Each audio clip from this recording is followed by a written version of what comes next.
Matilda, svekkjandi tap ætla ég að gera mér í Hugalund á móti Svíþjóð í dag. Já, þetta var mjög svekkjandi tap og við hefum eiginlega átt að vinna þennan leik. Ég er sammála því. Já, það var ekkert eitthvað, þær voru ekkert betri. Þetta var bara, þær hittu skotum í endan og já, það kláraði þetta. Svo segið þið, þið eru betri aðilinn bara lengst af í leiknum einhvern veginn.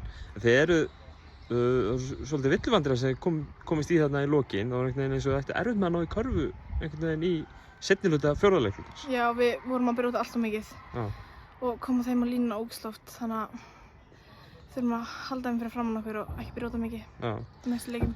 En ef við tökum þetta bara svona þessa þrjá leiki, Danmörk í fyrradag og svo Ísland í gær og svo Svíþjóð núna, þetta eru klárlega svona einhvern veginn, þetta er alltaf betra og betra. Já, algjörlega, þetta var mér allavega þetta besti leikurinn svo far. Var eitthvað sem kom okkur á óvart í leiknum í dag? Nei, þær eru mjög stórar, við vissum náttúrulega ekki eitthvað mikið hvernig þær væru.